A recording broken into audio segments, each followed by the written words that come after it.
Chan Sin Tra Johanna Ziak Bung Riat Chang Som Thum Le Pani Chang Som Thum Pasari Lo Chiarang Tin Thutak in Rianga Thutak Chuan Boya Ba Nang Chewatia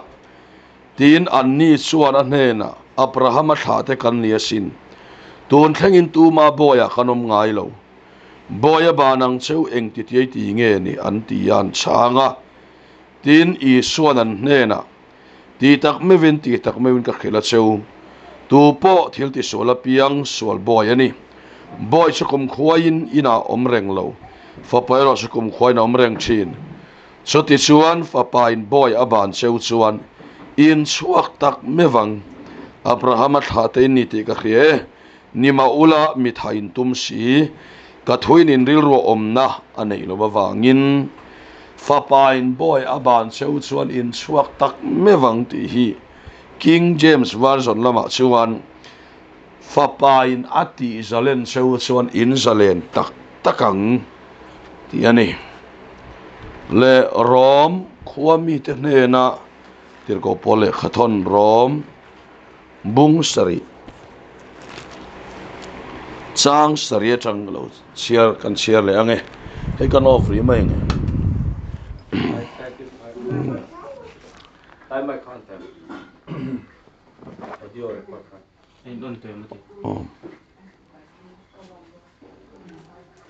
Rom Bung Sari Chang Sari Enge kan soita kang le dan chu sualem ni nai lo ve ni ma sela da na wanga khiat ni su sela chu sual ka khelo tur dan suan ot su ti su sela chu o hi ka khelo tur ani ni ma sela sual nain thupe ka wang suban rem chan lai muin ona tin reng ka chunga om tira dan lo chuan sual na chu thi ani tin mana khan ke dan lovin kanunga Nima sela thupek solo om vele solo lo hara ke chu ka thita a tin nun na tura thupek chu thina tura lo ni ti ka kheta a sual nai thupek ka wang chon rem chan lai muin mi buma thupek chu mangin mi ti hlum ta ni chu ti chuan dan chu athiang limani thupek po chu athiang lima fela thani ani le thil tha chu ka tan thina lo ni em ni nai lo ve sual na chu ka tan thina lo ni ta zo kani Chu ti chuan sual na chu sual na ni tialan theinan thil tha chu mangin mi ti hlum ani sual na chu thupe ka wang khan sual na sata ka lo ni theina turin dan chu thara lam thilani ti ka khasiya ke ro chu ti salawami sual boy khal to kani thil ka ti hi ngai na ka khasi lo ka thil ti thini ka thil ti du zong ani si lo ka thil huat zong tak chu ka ti zok thidani ka ti du lo zong chu ka ti si chuan dan chu a tha ti oi ka ninga sin Chu ti suan ka thil ti hi keima ti ni to lova sual keima om ti chu ni zok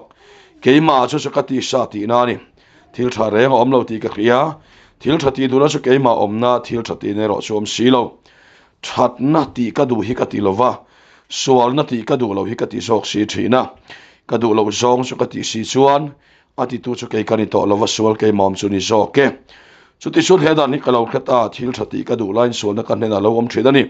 Karilu tak tak in pathian dan chunga kalom si thina nima sela katak sapeng aten dan danglam om ti ka khia chu suan karilu dan adova katak sapeng te asul dan om ne na chuan sala mi khwai thina miret hei ka vani te lulem he tak sa thina la ka hian tu nge mi chan chuwa kang Isu Krista kan lalpa wangin pathian ne na lom tu ka soyani chu ti suan keima tak chuan karilu chuan pathian dan rong ka bol thina Kati sairo suan solna dan rong ka bol thin bung riat chang hada chang li kan soi turania kan siar halolo nge fia theinan so ti suan tuna zong Krista I som de tan chuan thiam lo chan tin reng om to lo Krista I suan na tharau dan chuan suan le thira dana ta chu mi ti chuak to sia ti sa wanga dan chu chaklova ati theiruan lo chu pathian inama fapa nge ti sa sualang puin sual thoinan ron tirin ti sa sual nom chu thiam lo chan tir tani Ti sa dan zo lo wat kharau dan zo zok tu ke mani hian dan thurwa chu hlena om theina turin ka sia to lo mai anga abak dang chu soi pain kan soi mai don nia thu kan siarte lalpan kan sa tan mal min som sakro se amen pathian nei chong tra yang lalpa kan pathian min mangai tu hei zanina pima dini te in chunga home crusade na in I thu cha kan soina to ber zan tura lo ni a lalpa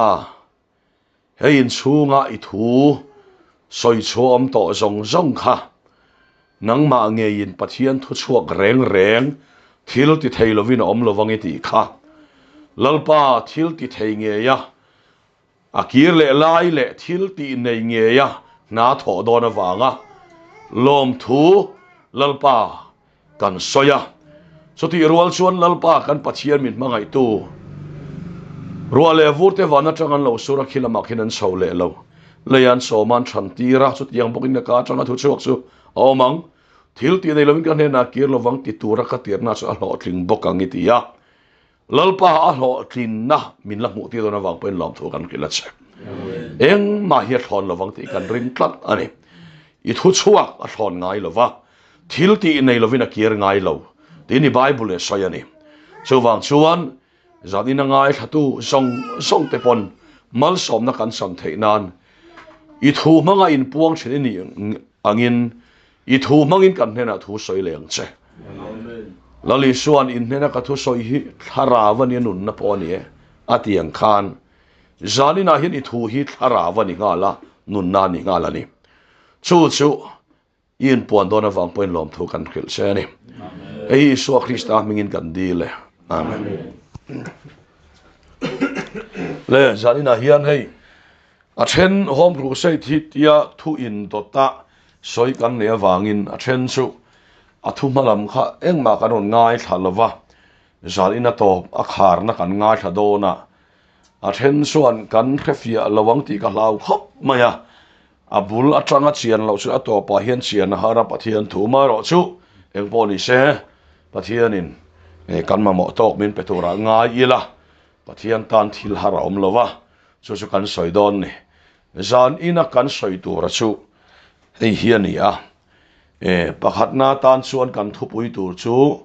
chua zalen na ti ka soi don ani chu mi om zia chu ni zana khan ka han soi to sitan revival camping center revival in camping kan ne sitan bua sain ti chuan tu ka han soi to su ta ka soi choi hian ni a ron lo tur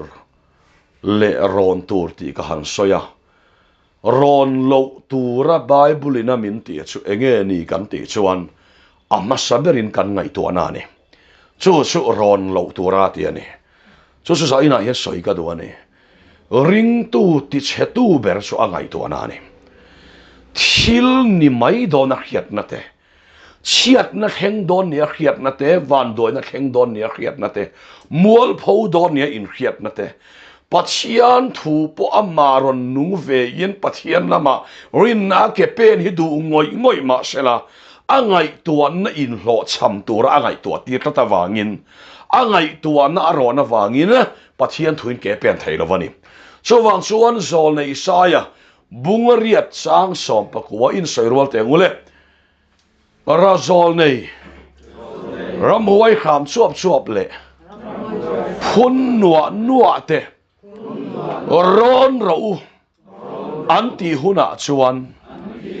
minung te chuan mithi te chu an ron tu rem ni mi te chuan an pathian chu an ron tu rani lovem ni dan thu le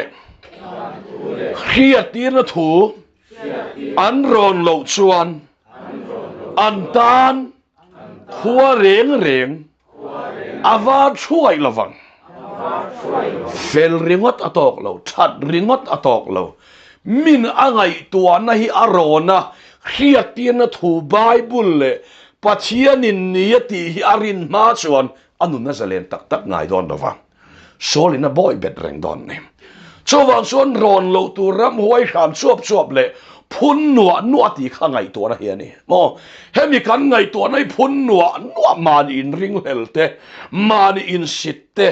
eng mani ve don lo ni in khiat na te vuite wan doi biak ne in khiat na te lo sam biak ne in khiat na te tinan nun hlui kan past life le malam hun future ngai to a thim vek ni khiat na chumi ngai to na mi aman be to chuan eng anga po in mi poi soilo ma se zalen na mudon lo vani eng ang pon charingot ma sela zalen na mudon lo pachian huat ber chu ma ni ngai to na ron he ni so sai na hian an sei don ha team hovin video anon clip chua ka ni sa na ka tu soyan the dar na sa to maya in lo mu to mai thei in sei ro lok te ngule thu fing te bung som ni paruk sorry bung som ni pariat sang som ni paruk ma ni ril ro mai ring tu chu mi ani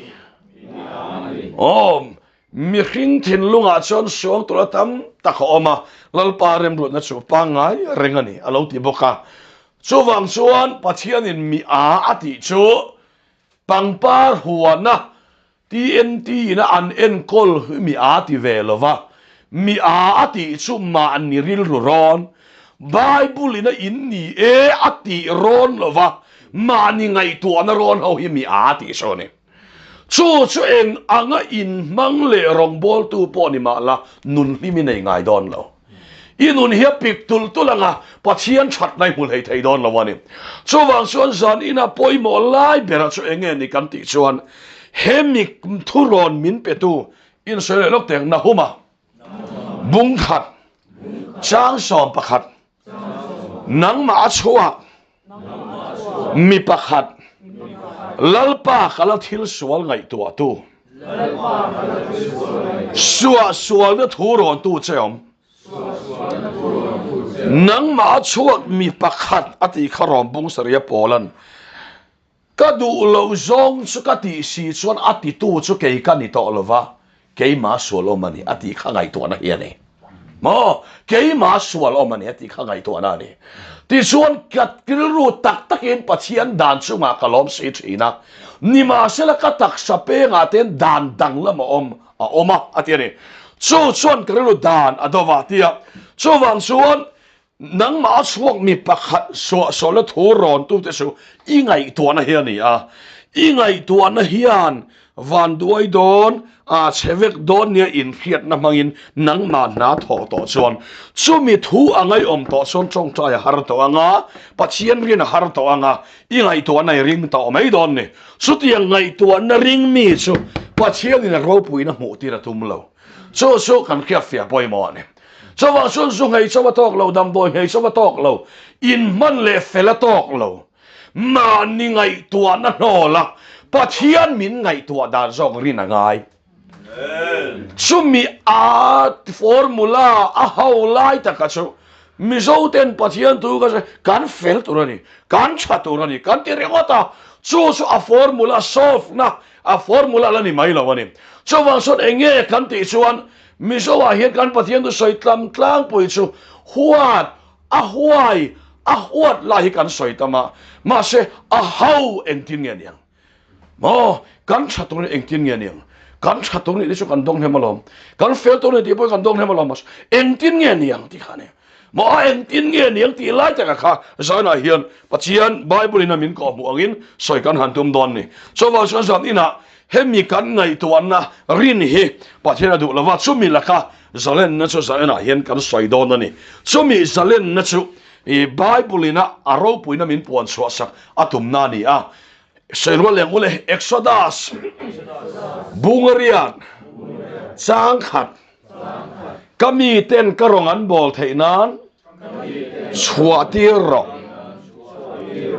om sia ka soidona ai kuptara ma Israel fati antanga kumzalile somthum apraban ena itha te su kumzalile somthum ram nam dang boya an latangang ni ma sela sumi nu ason namro pui tak turing akhoi chokanga tia a tha te omna tan pathianin kanan ram matia mani chu kanan ram a suan khoi zule hute to luang ram gre bra bor pakhat po patling pani zon tham suta chuan pathianin mal ka somang cheu ka khoi lut ngei ngeng cheu atia mani ti suan ai kuptarama antan lai khan ai kuptarama antan lai khan pathianin kanan ramathil cha kha ai kuptarama pe khatum lo dil ma se trong trai om zia nei lo pathian thil tum ber chu faro boy an tan na ta ruai chu photani lal pa kan mo se pathian ti che le mal som na di la trong trai ai chuan pathian do dal tu kan ngai to na boy kan tan na ta hi chua zalen photangai chu chu kan ngai to na om se poi mo me mane pathian kar mo kar che zo lo hi ka khe che wani cho wang chuan kar che zo che ni lo ti kha zatina kan soi lang lok duwa cho wang chuan khong ai takin pathian tu kan soi lai nia tu ma lo chong lo ula biak in kho mangania tin phone kha lo in silent lo point switch off kher lo point lo silent ula call in lao chuan thu soi a buai do na chu sai na kan soi ma sa ni le ti chuan hemi kan ngai to na kan tan na ta hi kan chua phot lo chuan ne pathianin aro puina min hmutir atum lovani asan so eng wange ti chuan mi hring ngai to na hi pathian do dal tu ania so wang chuan pathianin ka peng sewati poi ani na wanga lo ti tak tu kha kan ngai to ana ni so wa chuan kan ngai to ana hi pathian mel ma nia wangin kan ngai to ana ai thaso ka min khoi tu mani pakhat na tan en sone lok tiang isaya tiang ule bunga chang som ni thil thalo chu thil tha tia om sia ka soidona pathianin thalawati khat mi hringin tha ti to seroleng thil tha chu thil thalo tia em chu thimanga ya thim chu enganga ya thil kha chu thil thum chu thil kha nga ya thil kha chu thil thumanga chin tu te chung chu pi ke pathian tunge chung pi ka ti chon pathianin tha ti thalo lo ti tu hi tunge chung pi ka ti pathianin enga ti thim lo ti tu hi tunge pathianin chung pi ka ti pathianin thimati eng lo ti khat tu hi to chu chung pi na ne drug hi thimati addiction hi pathianin so eng ak ingai tlat chuan ina thimai do so kan ngai to na ni mo kan ngai to chat enga ti khat pathian thimati kha pathianin thumati kha kan lo ti khata pathianin kha ti kha thum kan lo ti khat to chu mi ngai to na boya chon kan lo tang to chu mi la khata chu pathian hian min khwai chua phota kanan ram thil tha hi lalpan min pe ka to mani kan soile du chu voinia hian palalpa yom tak ani chuan ron chela karingang che ti tu hian lalpa ti chengai don lova so ai chuan pathian ring hel tu kan ngai to na boya ta lalpan min chua phot atum chu mi ngai to na a kan tan na chu ti hian kan soi don ni thupuya an lut chho tawang pakhat na tan chuan hei hi sinai tlang dan sinai tlang dan ni sela hei apani na ti sadan ani hei hi tharau dan ani ve thonga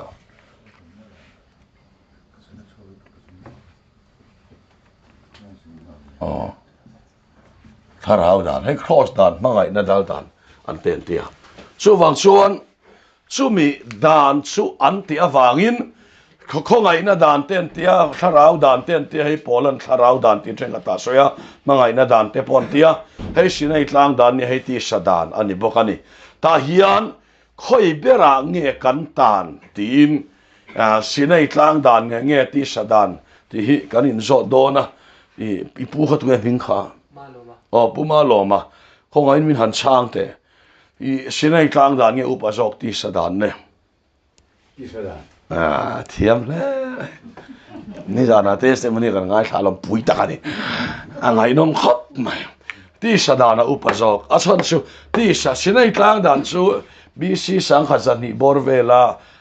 ai kuptara man chu asat nuwa sinai tlanga pek chau khani ya ti sadan ero hi chu wana changa pai thak lo sifara changa lo intran to pathian ai ro puitum angai tuana wana pathian han an han tu makhani to a chu wang chuan chu ti sadan chu pa em a nang ma om kha ti sadan chu ni ta ni ti sadan chu enge kan ti chuan chu kan chunga lo lu tin adama thei changin helai tak kan ngai tu na kan ti ta ka hi ti sadan chu lo ni ta ni hei hi ti sadan kan ti ta ka chu ni ta a chu wang chuan kan ngai tu na hi nang ma ai upazok chepui pui ngai tu hi i ngai tu na inei ma de in lucifera lo om to chu adama nang ma chu wang chuan hei hi piang to zong zong po khanan lo ne veka ti hian kan nin kha chong chho zela so wang chuan huat na kan nin kha chonga du am kan nin kha chong zela voinia hian kan sa vai shelo langule ya sam tiang som nga pakhat changa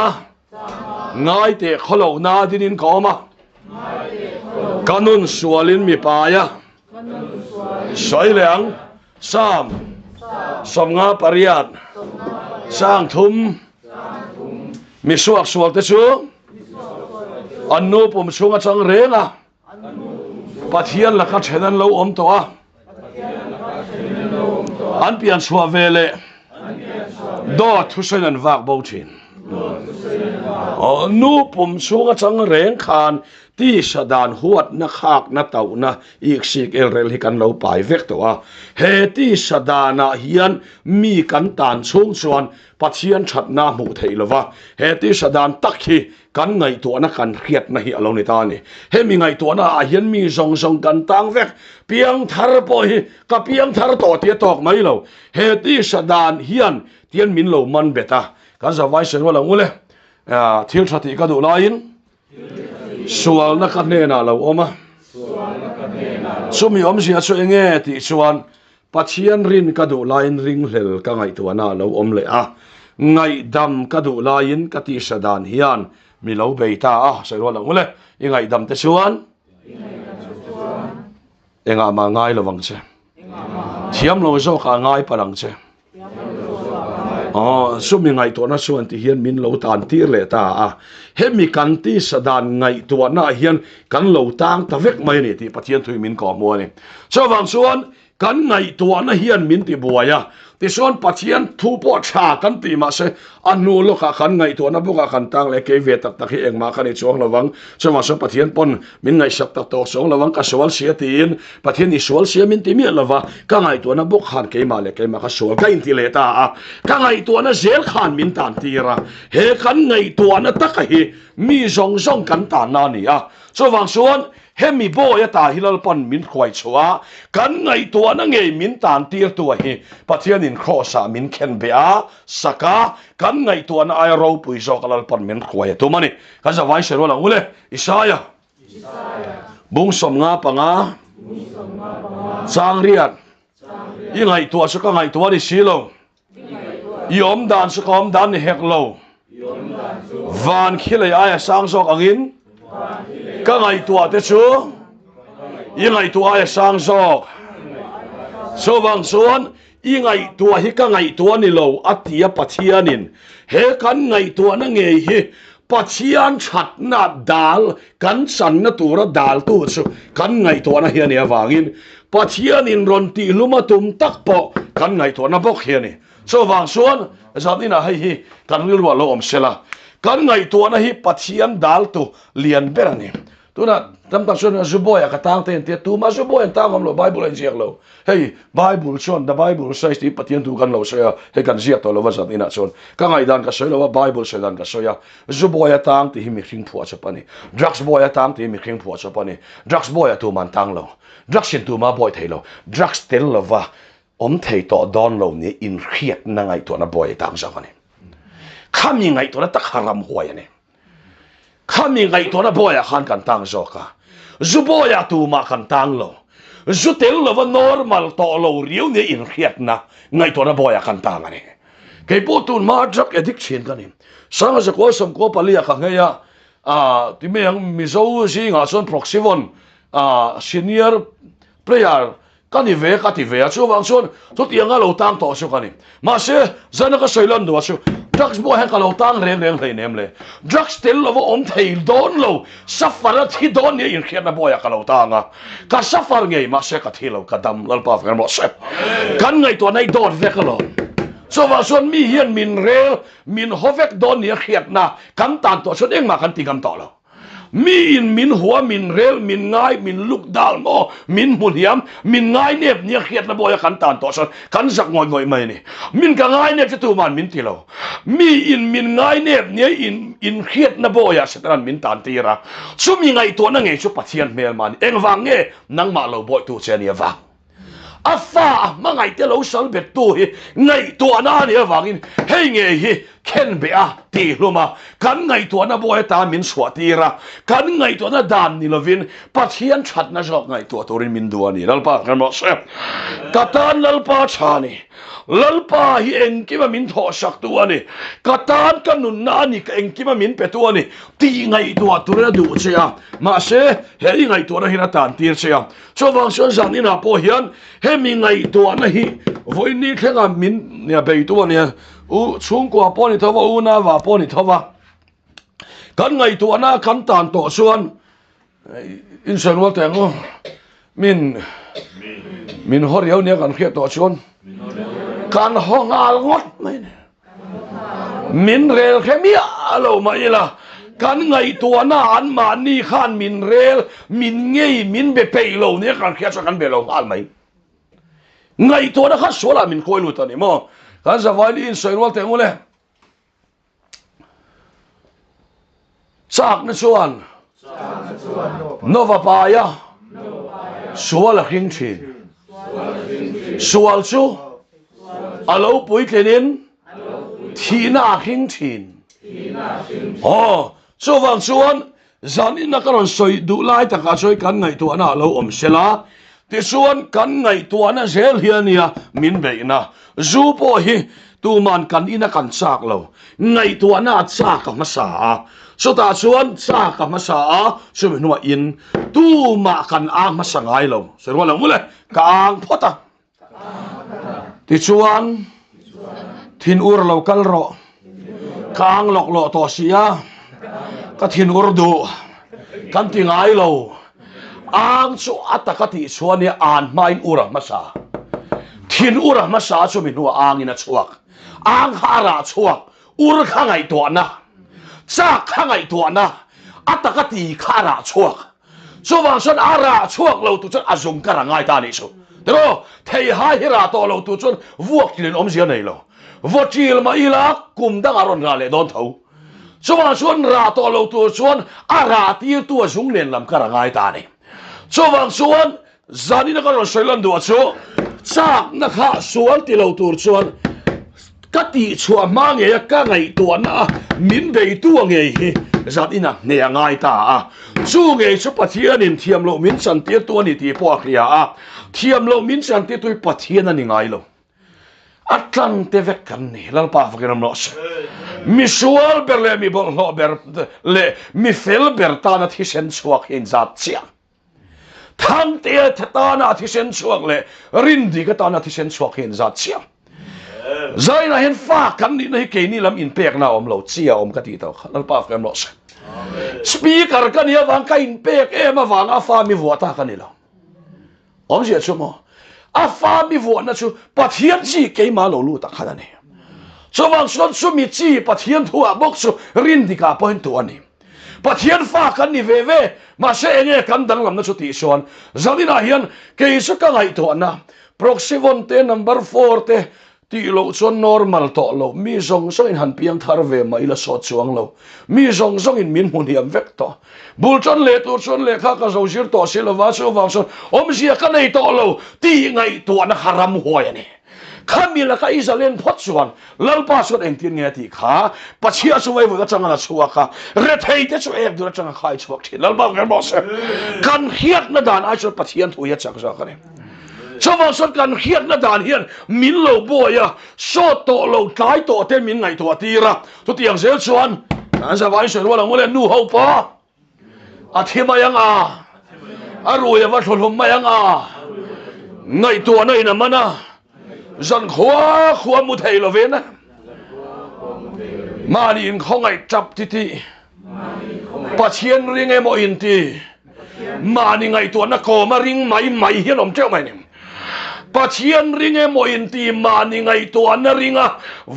zadina hian mani in khong aya chap tamai mai hian pathian an ring lo an ngai to an ring zo kani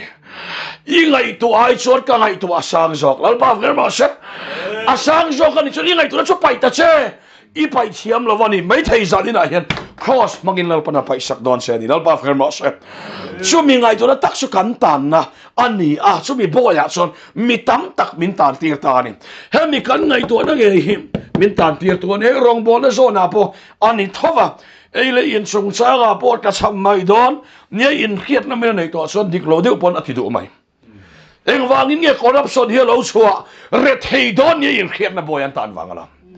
an fa ten zirna nei puiting don lo ni an khiat wangala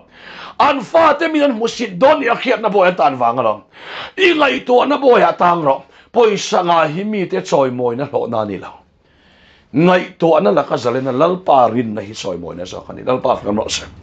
kan sa vai se lo ngole lalpa in ngai klom na le lalpa ti man so ret heina ati hlei nem se lo ngole in ngai klom na le lalpa ti man so sumte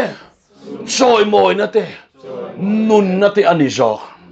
nun na hi enge taksa nun na nat na la ka nun na re thei na la ka nun na chu chu soterian tia chu chu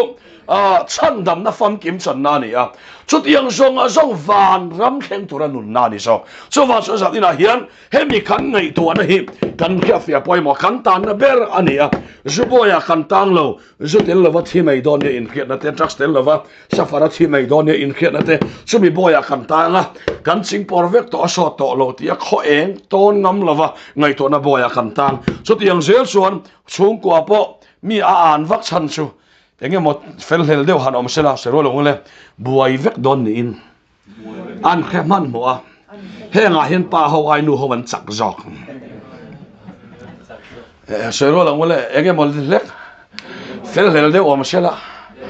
buai nuai doi don ni nan khian ang sung mai ne an sung mai ne an ngai to na hian mei che hi mi pa ai la thunun ma jok le hala chu tiang boya chon mi tam tak kan tang ani so wang chuan ke ni chung khoi chu kan ding chuak ve don lo wani ka fa pa dik se te volum de ma la lal pa ri no ding chuak chuang lo wang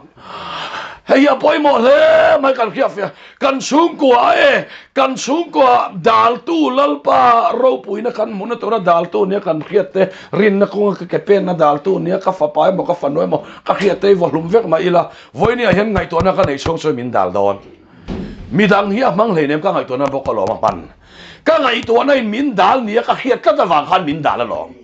cho wang chuan hei kan khia fia poi mo le i ngai to na bo ya i ta na i chua to chuan du le lo rui ma se i ban phari thul to lo wang lal pa kan ma se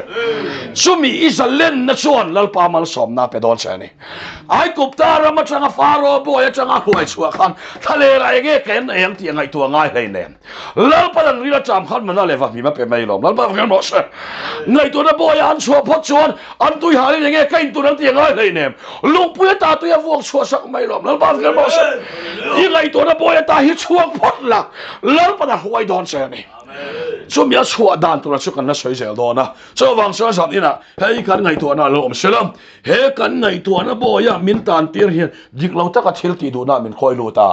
mo chu wang chuan re thei don ya in khiat na mi pa ngai pha ve don lo ni in khiat na be don na sum po dik lo ta ka lang lu poi ti lo na a te min khoi lu ta tin do soi mai po poi ti lo na min khoi lu ta mol phau pon mol phau mai tor eng ma poi lo voi ni hian lalpa kan rin lova in thup chi tet ai chon rin awanga mol phau hok sa so pathian thori top so sa pathian thui chumo a frenga alang tanga ani turang hini top mai ne so wang chuan hei pathian thui min ko mo ne min lo thiam lok ula hemi salen na tak tak hi rong bola ka chuan no hian ala re mi alo hemi la ka zalen na hi anu fe a chop ka changani i chuan ka pian thar lim chuan ti teang kan chung kwa zong hi kan rui lova kan ei da vek to a chu wang chuan rồi lo vào cái này đặc biệt tổ pa ta tên mình đua ta school cha te hostel cha te mình đã cho nên chúng rồi lo nên cắt là na cắt tiền cái này đặc biệt tổ cho thì lại xuân cắt tiền thằng mình xuân này cái này tổ lâu em mà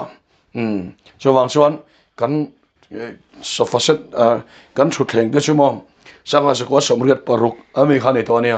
pan to dan chu pan to ta kan ka pian thar him chon fa pathan bo wang chi kha kan mai anei zong zong khoral ma kha apa ina ngai thei silo nei zong zong kha khoral vek ngai sia ni son leila ma ka in khoral vek nuwa ka piang thar ta ni chu ta kan kho son pan to dan chu camping heng ka soi thina te han thu ila a pan to dan chu thole rual chi hen mong ko ka ka in zep tak ain zep tak tak tak he pan to dan chu wang son ka thian te ai zol million ta fa tak tak ten lo nia anon kalanga kanina hen anon leng ang ti ka hau thin so tiang anga tang renga voinia hen piang thar ni kha tak tak ni hen ka thei lo chu mila ka zalen na chu pathian he ka dil thidani lalpa fakram lo se zana engtin nge ni enge kan inang ti te ka ngai to na om thina tlangwal kan ne vea nu puite kan nei du dona heti ringota rongbola chho te chu ti te ka ngai to na om thina so son min boya mir khiat lova ngai to na boya tang chu hian lam huna kan lam ve ringota ma se ngai to na boya kan tang thau si ya so wang suan saltang te kha ne na pathian thu kan wakila tang le tang in khio chon eng ma chho tak tak thei lova ti son tang le tang an ni mulang lam boy an tang ke ni lang lo lam ngai to na boya ka tanga so mi chang son pathian khong ina sara pathian in he thoru khimin khiat tir ta a ti son he ka ngai to na ber hi min tan tir tu le thiam lo min sam tir tu ani a mel ma dang poi ka lo nei mi lo ka ngai to na ber hi ani a ka ngai to na hilal pa min lo kha thiam lok ula example tur ati tu man om lo wa khongai lo cho lok mai te nang ma kho ta lo cho mai te o te kan ti lok ang rin dik lo cho lo mai te pani khan om ai ngai lo hela mi hoi ve ro o hei tu min kha ma ma mo hei rin dik ania rin dik a hian iril ruwa pu thang te ve hi mor sui te khan ti ver te le iril ruwa ni ta seri thola pu thang te hi mor si o ti khan eng man ni lo ni ve hi mani lo ni ve hi khan aril ru kam thei ta ni ani iril wa chon puthang te hi chu tro la puthang te hi chu tro apian te hi a fit teng tong si andul te hi kiar si lo wa han fel tak em ti kha angai to na ka mutaril ru telam en tu chon thin lung du so nga khiatia pathian chon kan thil ti ai ma hen alo chona kan ril ru yan chen kan ti ai ati na yan chen mo ati na hi en thina ni so wang suan aril ru ka mu thei ta tu chunga ka lom zo kang hei so khitro thuro i cho ka lom lo top mai le la mo me le va so le chunga ka lom me ka di ta ni so tian sia son mo pat ma ni ngai tu na pathian dema ma ni ngai tu na ko ma lau thonga ma ni ngai tu na ring tu chunga lal pa lom ngai lo bible mi ati top mai ni so wang suan voinia hian chak lo te ma ni la thu soi thiam lo thei chong chai thiam lo thei pathian ram thil pe ka pe tam ber ini lo thei ma se ingai to na chunga lal pa lom don lal pa kan ro se heti hian re thei mai lal pa hi ka ta na thani setan ka ngai to nai min be ma la lal pan ka chiat na ngai to don lo a thuin ke ka pen zel don ti tu chunga lal pa lom se lal pa kan ro se chu ngai to na me dan ol sam berani lal pa kan ro se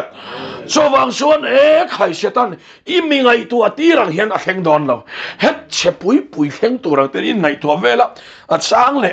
i ngai to na che pui in manga then om ten na raming chu phei chon a za vai se lo la ngule li ron nging sela an in zong hi soi chim sela kan in hi him pial sela kan in him pial sela se lo la ngo kan in hi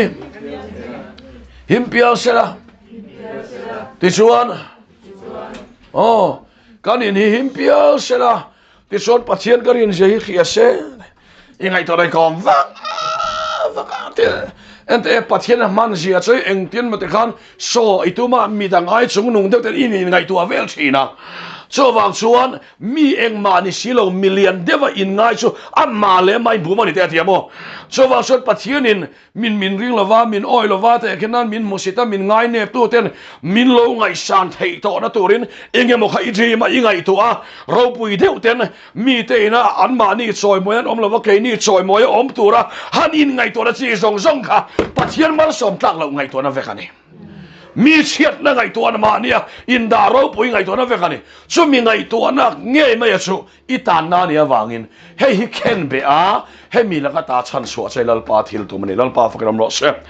chu mi ngai to na chu za ina hian mi tam tak kan ta na nia apoi em chu wang chuan nga se lo ngole lal pa chuan pon lam dan en silo thin lung lam ani en zok ni hei ya en zok a chu thin lung lam kha lo ni sia chan cheng wang nge pon lam ti so lo so na bul ber kha ni kata chu wa so lal pan gan thil ti ai ma in kan ti chana hi ai na shin mo kan ri lo lam kha ya quantity lal pa boy vek lo quality tu ania kan ti tam lam ain kan ti chana hi en zok kan ti klem point so lo kan ti tam point so lo kan ti chana hi en berane ti hi za ina kan ngai tu anam sela ti chuan heta hian poimo em mai chu hemi kan ngai to na boy han mitin roi lova poni se ti hian kan tang ta kan ngai to na hemi kan ngai to na nge hi pathian ina a huat em ani pola pot anin em ani zai dama du line huat na lo thleng le ngai to na in ente i ngai dam te chon enga ma ngai lo wang che ti le ta kharau thil min pola ke ma ni ngai dam du na lo om lai po in ngai dam du na om lai po in kan ngai to na bok khan min ron be le i ngai dam te chon thiam lo zo ka nga yang che atia thiam lo zo le sui du le ta lova i ngai dam to rang pon i ngai dam le lova pathian thu i dong lo poni lo i dong che wa ma se i ngai to na hen lo block zel man chua tur poi nei ma se i ngai to na lo block zel ani cho wang suan san ina hemi kan ngai to na kan tan na hi kan khia fia poi mo le hei an zong zo ula in khom kan ni ti khela in som khamula heti an cover box sia in tei sup mai si ai te fun so lang mai nia ato tang reng box sia mani pastor muante mi thivoi tur kan anga tia avune tur in kha to si pastor monten long cheri lo ila pang par po kha vui zo lo chen da lo ila tia to mana to soi khan ngai to ala ke ten ka chu pastor ten ding kan tur po am lo an ra in no cha tiang leu son ne le zadina hei in khom kan ni ti phe rang ila biak ina tu ma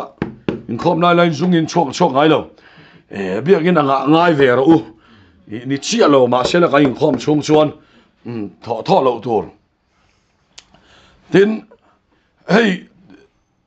pathian thuina min ko mu kan ker fia poi mo le ya hei takhi pola na huat em poni enge pola hena huat kam ti chuan te hin nan ngai to nei an sak khop mai mo kan sa vai se lo ngule ti sa wanga dan chu achak lova ti sa wanga dan achak lova ti om sia po hi dan hi kan ti sa sak lu tu awang hian pathian dan tiang ni mi alo tlom thak to ani chu enge ni kan ti chuan ti sa dan sak dan chu ti hian soifia ta ila te hian nan pola chuan pola kha han soi sak tai lani chu zu drugs ti vel kana boy velova atan boy thla kom lova pulpit lang an lona thuan soya soi zorwal sia iwati thave pola ti soi thave ti lo be sei to lo chuak thina kha kan ninga ni ati ati sadana khamo ha ti sadara ti chonia na po thokila iwa felve ti be sei to ke mani om tat mai ne ha ti sadan chone ta han kan ta kat ma se ro lo le fel lo man min petu awat om chia lo ma se trong kam ta la min ti tu nom lo phei chuan fel hi kan pei to mi a lo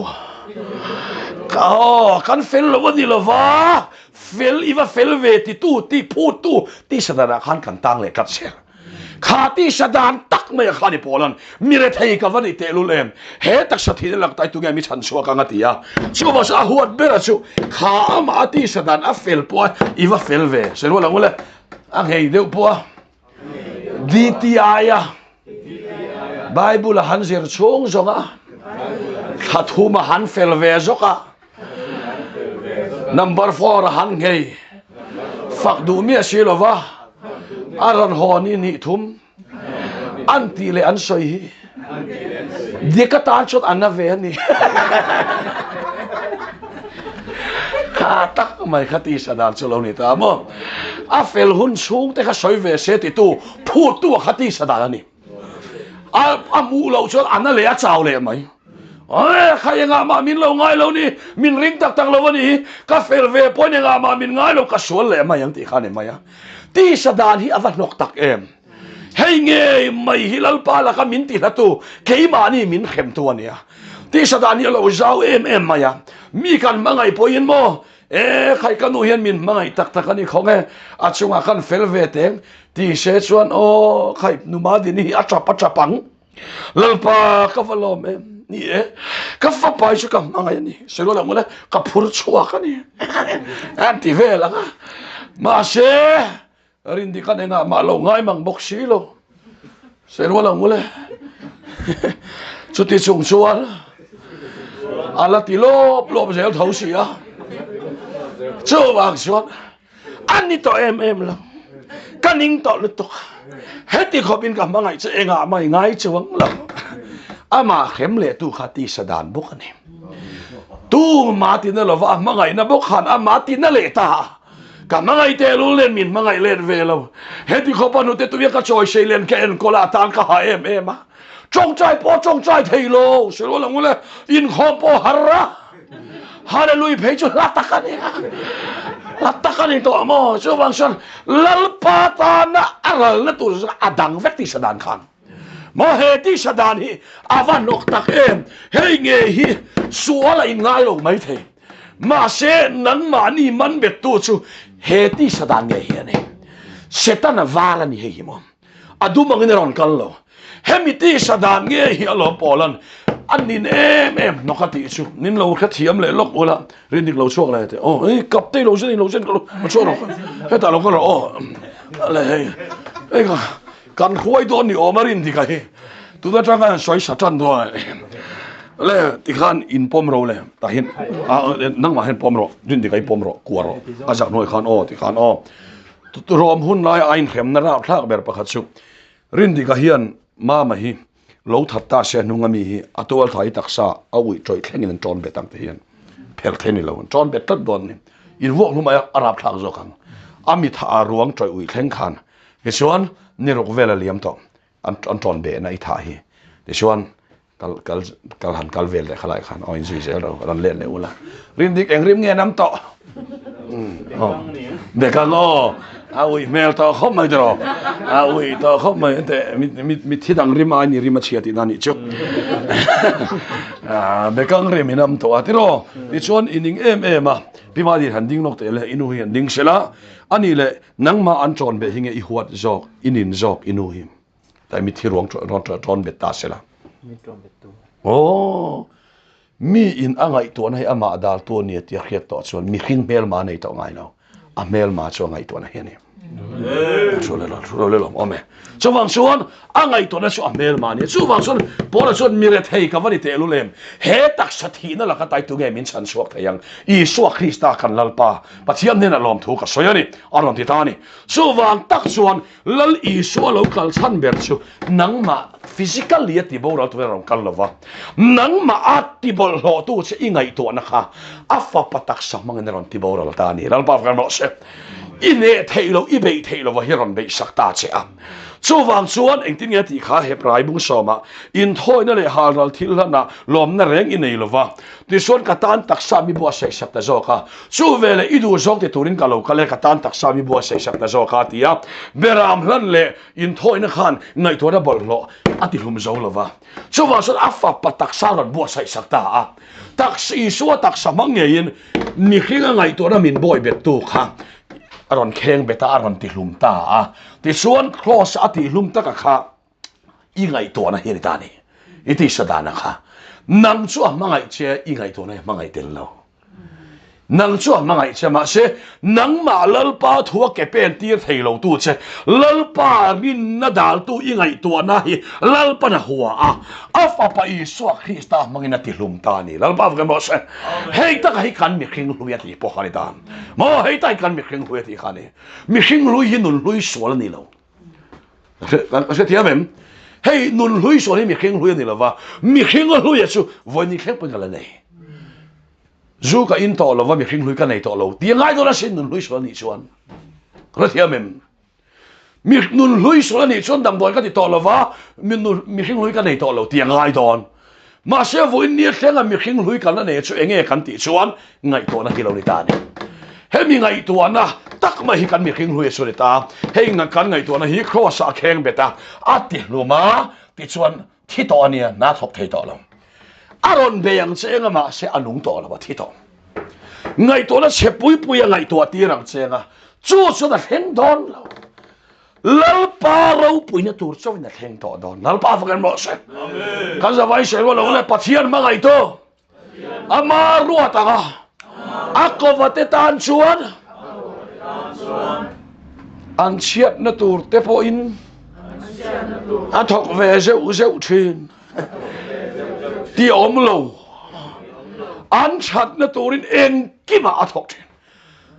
thil char ringot chan ti zo ringot athok ati lova thil chia po theng se I chat na tur vek hian herdon khim lalpa fakram ro se an chat na tur ti alom so wang so za ina hian I ngai to na hi ti ha che ti khot lai mai che to mani I ngai to na hian ti chia che to ma so wang suan in serola temule ma niril ru mai ring to su khopui chim kul nei lo wangani iril ru irin suan khopui chim setana tana be ol sam ini to wa ati chak lo zung zung ang chenga ati chau zung zung ang che I ngai to na aron be che ma sela I ngai to na an pathian hi ka chunga tha ka ngai to na chiat ang acham chon mo ke po him I khotla nga te po ko khana nga te po mi zong azonga po hian voin hen van doi big don riau mi nu chon don nia in khet na chan vo tha poi khovela changve don of ni khet min be chen ma se chutiang anga I ngai to chon lalpa that nai bolowang achan se wang nge pathian irin na tura dal to anga I ngai to na chiat na lirin na thok to nga setanan I thim tul tu do na chutiang anga lo thlen huna po chon lalpan ka that na tura thok don thau tu na hian ka fa pa hi accident ma sela tu na hian sumle pai che khat ma kholo ma ila lalpan mi ngai to don thau ti a voinia hian I ngai to na chelama I boilo phot chuan lalpa hi thazo ngai to chuan lalpa hi change don lalpa kan ro se I ngai to na ai lalpa ring to ti na ni thil theng mek ai lalpa ring to ti na ni thil ni mek ai lalpa ring to ti na ni lalpa kan ro se mu the ka lo in nei kan kal so ka ne tia thil theng mek ring su pathian ring ro ke ni su voinia kan su har sat na lo theng tak takalom ma tak eng mam lo khovela hian tak su pathian thu chau hian lalpa kan ro se thil theng mek ibu thei hi ring su imu thei theng mek a hin in khat su ti da ri chu khang kha pathian thu chang chuan imu thei lo pathian thu jok ring la so ma se lalpan I that na tur thok do ni ti pathian thu min ko mo ni so wang suan hei hi Bible min ko mo ne wangin hemi kan ngai to na la ka ta hi min ti salen to so wang suan te khin nan se lo ngai to na bol lo kan nei to don lo ni mo ni lo ve zela chang mi chu ka zela thia chuang ai ne se ro ngole zela lo om reng tho lo zela om reng awangin zel chon nu a po tu man hlau ngai lo khu zela lo om sia ka hlau tu man ti ngai lo ze Indian penal court a chang te magistrate a chang te a chua to mi awangin zel khala om reng ma se tan om zia nei lo a hlau to lo tu yang che so sa ina hian ngai to na che pui lon be che ma se la I ngai to na boy a lang pa chan chuak to che I ngai to na thun to don lo che I ngai to na khwai don lo che pathian a khwai jok don che kha rao khoi ma pek te pathian fa tian nia lo so wang sot I ngai to na khwai to don lo che la pa that na mo ti don che so wang sot I ngai to na khan che pui lo omani point voin hen ka boy lo ka ngai to na heti hen na kheng don lo lal pan ka that na tur lo vina thok don lo ti lo ring la enga ma ngai su lan pa vgen mo se I ngai to na kha thunun jok ro pathian chak na in cross mangin Krista cross mangin ti zan ina kan soi duwa so wang chuan enge kan mu le Israel le ngole Jacob athiang bung khat sang som ni panga tu po dan fam kim zalen na dan hi bia thei hil le mai tu thin tu ni lova zoma na thok fo thin tu ni zok chu a thil ti amal somin omang enge bi tur mani ngai to na ni lo mani thlin lo na ni lo mani sak lo na ni lo i ngai to na ti chak lo tu che ti tum na cross zok ati zalen na che i bi anga nang ma in bi lovin cross i bi ang mani in bi duk in al paro punan hungai lo bi ma dini lam ngam lo chan poi thil dang ni lo asa vai shoro lo le rin dikate una wang ni chu mi ngai to na chu aringa shoro lo le min afa te poi ang mani si lo alam ve min ti palang pa thian ring ro i ngai to nai lo ron to su asa vai shoro lo le min ram huai kham chop le thang te ngai to na hiram huai kham chop chu phun nuwa hi ron ro an ti huna te chon minung te chon mi thi te chon ron to rem mi mit thilal pa ni lo minung dal pa ni lal pa kan mo se so wang chuan minung te chon mi thi te chon ron to rem ni dan thu le khiatina thu an ron lo chon an tan khuwa reng awa thwai lo wang kan sa vai se ro le ngole sipai ho te lal pa ma in tilung nur taka kan len thin hian enge sot na kan bu enge sot na ma ti so wang so pi ma din lalpa faktur te regular taka in khom tur te ma lalpa faktur te hian i ngai to na mangin input to so i input chung hian i tlai mai i ngai to na kal san la i chandam to hi fucked up ro lalpa kan mo se i ngai to na ai chazok ina din the sin lalpa kan mo se kan ngai to na ai chazok kamin huai to ani kan di le kan ngai to na ai thil ti thei pathian taka ne na chau chuan thil ti thei na te ro pu na te choi moin cha to ni nom ro se ti lalpa kan mo se kan pastor ter ma som tok na se thini mo kan di le kan ngai to na ai chazok so wang so za ni na hian kan ngai to na hian min tan ti ra min ti boya pathian that na kan puang thei lo wa i le nge na puang thei lo wa pathian that na in soi thei lo in ngai to na in tan to chuan mu jong jong o fa pon la malang chuak vek to so wang son kan ngai to na min khoi tu wa zir sel hian pon la ma kan lo lang chuak alom le mina ngai to na ne pot son pon la ma po lim thin lal pa fam no se so wang son zam ina hemi kan ngai to na nge hi min boy bet to ne ya ma se a kai da ka se don rin dik khan nang ma khalo in da chomi lo la inu lam record lo en lo la ka soi pol ve ve don ni ti han i example for example tenga sele don in soi rol tengole madin sero madin tiam lam vak vak ni lo rin dika ngei tan tur khup voi pui ma sero ran ti vel ta ni ngai to na khan mo buai pui ma la mo i buai pui chuak don lo pot maya chuan so pathian thoi ro chuan ke ma wang anu emo farnu emo kal san so tun dam chung la lai na le sa mo lo tor nom don mi lal pa kan mo sa so wang chuan kan ngai to na dan zo kan kal sananga lal pa ro pui na zo kan puang chua khanga a ro pui na kan puang chua so thon to don lo so wang chuan ektinge ti kha bible a khan Jeremiah bung som panga a khan kan mu khai tinge soi kha ka zawan in soi rol lok teng le thil tlak tlai lo wata thil lu li ri soi chwa chuan ke ma kam chang ni yang thil tlak tlai lo chu ke ni ve hiti te a bei dong zong chi lai thil tlak tlai lo wa ni ya thil lu su pathian chak na ne ma pathian chak na i kai soi chwa chuan ke ma kam chang ni yang pathian o chuak kan chan na kan do theng chu kan kang ina pathian thil ti theina puan chwa hian ne pathian thil ti theina do theng chu kan ka kan tak sa nge ya pathian thil ti puan chwa hian ya so wang so sam ina he kan ngai to na lom se poimo cross hian min ti zalen ve kan ya pa chen polo ni ro se tu tlong lo hian dan an chia pe chu zol Deuteronomy bung som ni pariat chang som ni pani te chang som ni pasari te chang som ruk pakhata te kan zawan in soirol phot teng ule ka thui noi lo chuan ai kup ta khoi li te vun na te sat na te rau huam na te jam na te depression mo troi na te cancer song so in so pa khen tirang seroleng pa te kholo na wanga fa te khem thin tu chuan thu ma changa chuan li thleng khem thin ka ni hei la top mi lo he an se hi ala kal zel pa te zu in mi an ni chuan fa ten in lo ma se he ta an tha te changa lo chuak le thin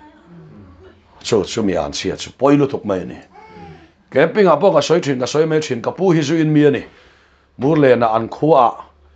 christiana ain pedu lok lo asan su christian chu zu in nang a thei lo ati wang khan bol pu ania bol pu chu kan khrianga bol pu ania ka pu kha zu pui khonga khatia zu in thin reng mai ania che chuan ka pa te unau zu in tu man om lo an fa te zu kan he vek upa pathum vel kan nei ve a ba som chuan zu kan du vek ani mase karo selan du so hi engwang nge ti son kapu an sia khala khala ni mase ati top na chu ka khia sin khoya nge cross ani lal pa frem lo se so mi cross a chuan engting ati galati abung thum sang song pathum kan zawai se ro lo le krista nge chu kan ai an chedong lo ni in dan an chela ka ta min kan chuak ta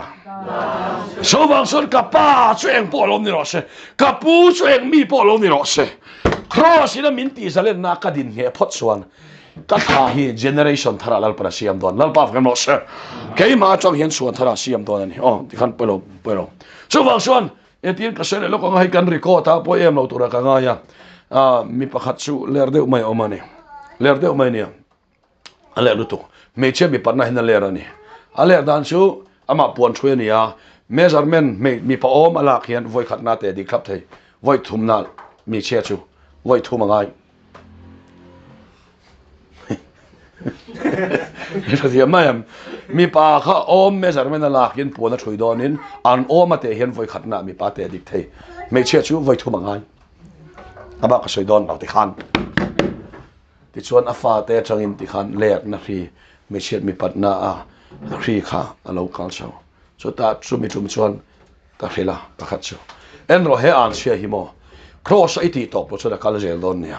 apoya ni o nang ma cross bela nga ya ni ati voni ke chu kan tha kal zel chuan thar pachian ring tu thar he khovela ral lo al paro puina puang chuak tur chuan thar ka do wangin cross ka bel lo ngam lo hilal pa kan watch asa chu ke kha edik lui ka ni to chawang suan ka tha te kal zelin lal pan rin thainan he cross ka bel khovela fa en kol man lo berpol ka ni karin ka suak reng ken kol man lo ma se ka fa pate zo be chu voinia kom som ni le pani nge ni thum ani to ani so ni thum chu aka hian mejil pakhat polalut lo thu tha ka khil man tak lo ka suak reng